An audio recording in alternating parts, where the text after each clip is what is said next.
غصب عنه قسما بالله. طب بص، انت اسمك ايه الاول؟ ايمان. بصي يا منى، يا حبيبتي، عم سمير قال له ايه؟ اول ما جت اول يوم بقول لك هنا هو في المصنع، سوري بقى، هزت في سيازر كده الخروف زي الخروف. فبعدين قلت له ايه، المره مش مظبوطه يا احمد. تاني مرة اللي هو جت في الحجرة بقى، ادي مرتين، هم دول المرتين اللي شفناهم. وثالث يوم اللي هو ثالث يوم العيد اللي لبسنا فيها الشبكة بس. مش مهمش تاني مدى حياتنا. المهم راحت والله انا بقيت مكسوفان. تاخدي كل كسفي انجح من اللي قبليه. والبعيدة جبلي يا بنت عودي لناسك. ايه اللي جابرك على المزلة وقلة القيمة دي؟ طب بص، انت اسمك ايه الاول؟ ايمان. بصي يا منى، يا حبيبتي، عم سمير قال له ايه؟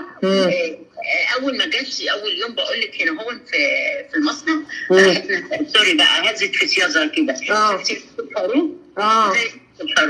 فبعدين قلت له ايه، المره مش مظبوطه يا احمد.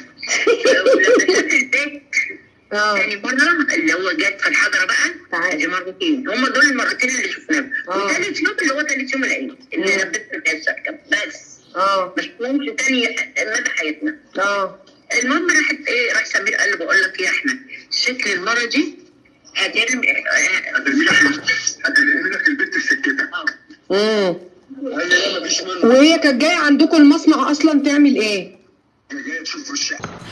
والله انا بقيت مكسوفان. تاخدي كل كسفي انجح من اللي قبليه. والبعيدة جبلي يا بنت عودي لناسك. ايه اللي جابرك على المزلة وقلة القيمة دي؟ كانت عايزة تسكن يعني. لا، الشقة اللي بتاعت احمد اللي هيسكن فيها. احنا الشغل بتاعنا هنا السجاد اليدوي، الحمد لله، مساعد وزير الداخلية عمل بيه زمزم. الشغل بتاعه عندنا. الشغل بتاعه عندنا. رشيد محمد رشيد وزير الصناعة، الشغل بتاعه عندنا سجاد يدوي. ماشي؟ يعني كلها لما حاولوا في مشكلة كده نفس القصة. مصر الخير اللي هي تحت السيسي، الشغل بتاعها عندنا.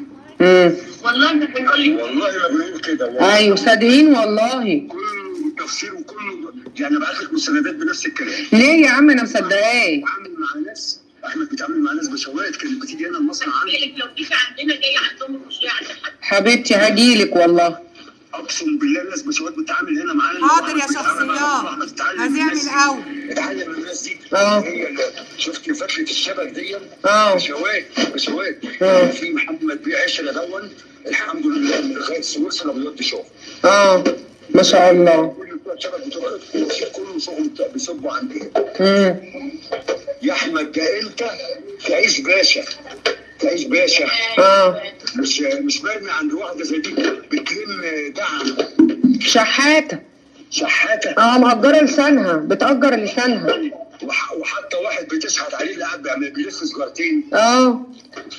ما قالوش ليه فين ابوك ساعه كتب الكتاب؟ ما انا عماله اقول لها فين طب ابو العريس، فين طب ام العريس، فين اخت العريس، طب فين صور كتب الكتاب، طب فين كتب الكتاب، ما انا عماله اقول. والله انا بقيت مكسوفان. تاخدي كل كسفي انجح من اللي قبليه. والبعيدة جبلي يا بنت عودي لناسك. ايه اللي جابرك على المزلة وقلة القيمة دي؟ واحد بتشحت عليه اللي قاعد بيلف سجارتين. ما قالوش ليه فين ابوك ساعه كتب الكتاب؟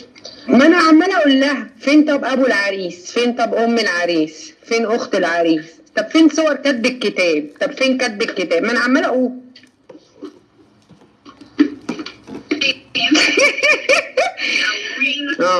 لان البنت اصلا تطاولت عليا يوم الشبكه، مدت ايدها على جسمي على صدرها. يخرب بيتها. فانا قلت لها ماما مش بنحب كده، احنا ما بنحبش تحط ايده على حد.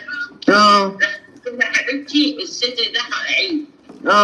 قالت كده عادي، احنا قلت لها عادي عندكم. راحت جايه بعدها راحت قالت لي يا حربوقه، قلت لها خلاص ماشي. قالت لي يا عمي تبقى لي يا حربايه. فلقيت دي حماد بنت فلقس وحماها واخت جوزها، اخت جوز بنتها. قلت لبابا يا بابا لو قالتها قدام الناس هناك انا مش هسكت عشان كله هيتفرج عليا ويقول حربايه في حق. فعلا رحنا ولقيت دي بتقول ايه، شفتوا اخته الحربيه بتسلم عليا بقرف ازاي. صحاب جودي وجودي راحوا جايين قاعدين وانا قاعده سامعاها، فانا لقيت وشي اتغير، فبعدين بتقولي في ايه؟ قلت لها قالت لك ايه؟ قالت لابن عمي اللي هو ابو الولد اللي ماشيه معاه اللي هو طارق. هو ماشي معاه. يعني هي ماشيه مع ابوه ولا ماشيه مع ابنه؟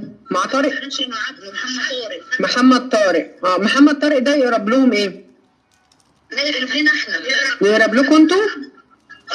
طارق ده يبقى ابن عمي. ايوه وماشيه مع ابنه. وهو عارف ان بنته ماشيه معاه ورايح يتقدم معانا ليها، قال لي ليش؟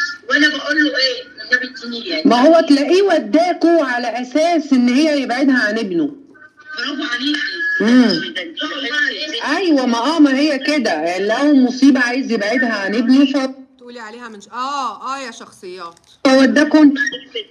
وقف لك ولاد الحلال يا بنت حواء وآدم. حبيبتي اللهم امين. انت طالعه عليا في النهارده؟ شويه كده. ماشي. مش دلوقتي. سوري بقى اللي بغلط. ناخد راحه. 6 سنين تفقشي اكل وشرب عشان امي مفرقه وابوه مفارق. حبيبتي يا حاجه. في الاخر بقول له طارق ولا طارق، قال لي ايه؟ قلت له الوليه دي مش مرتاحه لو بالامر كده واحد اتنين تلاته. قال لي لا يا مرات عمي ده انت بس والله انا بقيت مكسوفان. تاخدي كل كسفه انجح من اللي قبليه. والبعيده جبلي يا بنت عودي لناسك. ايه اللي جابلك على المزله وقله القيمه دي؟ ايه احساسك زايد شويه. وهو عارف اللي ابنه مصوره مي لما احمد اخذ العفش. مصوره قاعده بالشيشه وقمصان النوم على اللي محمد طارق. وفاهمين اميمه. اميمه ايه؟ اميمه بتبعت، اميمه بتشوف لايف كده على بتبعت. ده ربي وما اعبد ورحمة ست الغالية هنعيش مع بعض رحلة سافلة، يا هجلتك يا هجلتك. ايه احساسك زايد شويه. وهو عارف اللي ابنه مصوره مي لما احمد اخذ العفش. مصوره قاعده بالشيشه وقمصان النوم على اللي محمد طارق. وفاهمين اميمه. اميمه ايه؟ اميمه بتبعت، اميمه بتشوف لايف كده على بتبعت. احوللها. تدفعي كام احوللك؟ اهو. هتدفعي كام وانا اعمل ايه؟ بصوا مي لابسه دهب قد ايه يا بنات. بيقولوا لك احلى مامي يا صغننه. قال سمعتيش اخر نقطه يا عود؟ قال لا هي يا بنات مش عايزه تذكر اسم اميمه ولا اسمي ليه. هو انتوا يا ولاد الجزمه عشان انا ما بدخلش حماتي ولا اهلي ولا حمات مي كدبتوا الكدبه وصدقتوها وكنتوا انت يا اختي بتعرفي الحاجات دي كلها من الطشت قال لي انا بتنبأ بالمستقبل. بتقولي ايه بقى يا اختي؟ بقول لك بتنبأ بالمستقبل. وده ما تنبأتيش به ليه؟ مش ده مستقبل ولا مش مستقبل؟ ما تنبأتيش به ليه؟ ده تاني ما هو ده مستقبل. بس يا وليه يا خرفانه يا كذابه يا حراميه يا نصابه. يلا يا بنت ابقي تعالي لي خميس وجمعه بتمرشي